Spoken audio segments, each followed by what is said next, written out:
What stops us from praying?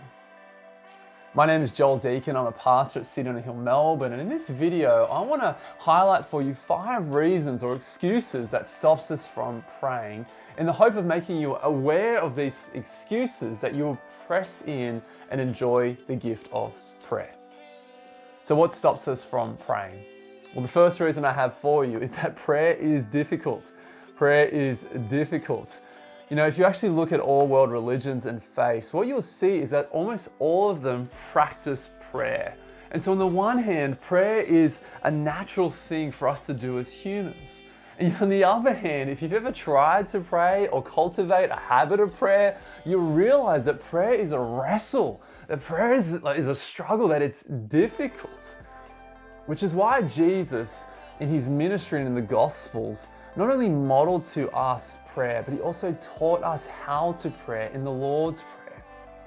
This is why we also see in the Bible that as Christians we are commanded and encouraged to gather with one another so that we may model to each other, teach one another how to pray, but also press and push each other towards the gift of prayer.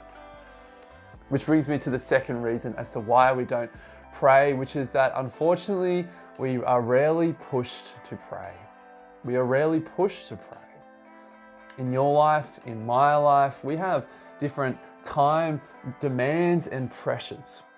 In our families, our spouse, or maybe our siblings, our parents, or our children want our time and attention. In the workplace, our bosses, our colleagues, our clients want our time and attention. You know, on Netflix and the news and social media wants our attention. We are being pushed and pulled in so many different directions. And the reality is that prayer never has a deadline. Never has a deadline. Only God and you know about your prayer life. And unfortunately, as Christians, we rarely push each other towards prayer. We rarely ask, how is your prayer life going? Because deep down, we're a bit ashamed of our own prayer lives. And that brings us to the third reason as to why we don't pray, and that's because we're just all too busy. We're all too busy. Unfortunately, I know personally, and I know as a pastor when it comes to others, that busyness is the enemy of prayerfulness. That busyness is the enemy of prayerfulness. Eugene Peterson says that I can be active and pray, I can work and pray, but I cannot be busy and pray. I cannot be distracted and rushed and pray. Psalm 131, David says that he calms and quiets his soul before prayer.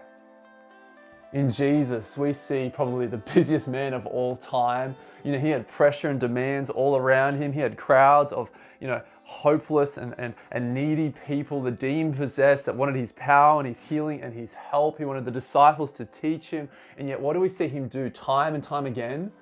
He withdraws into silence and solitude so that he can come before his Father in prayer. Because he knew where his power, where his provision, and where his peace came from.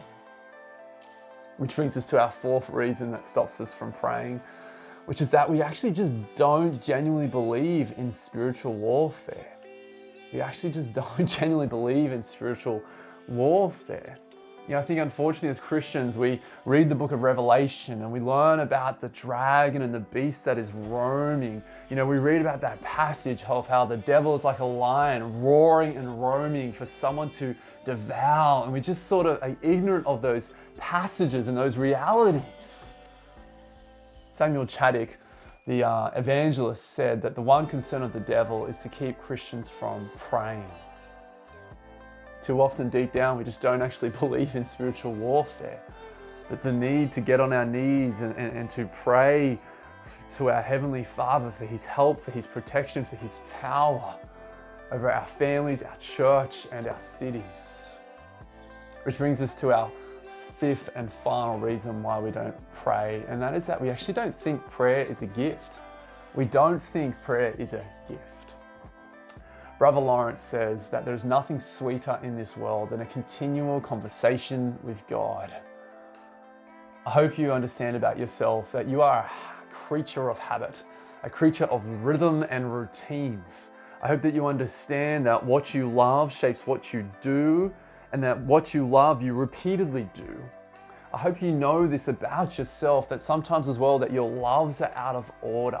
That sometimes you are deceived by yourself or by others in the culture you live in. And I think when it comes to prayer, too often we're being deceived into thinking that prayer is a duty rather than a delight. That prayer is a burden rather than a gift.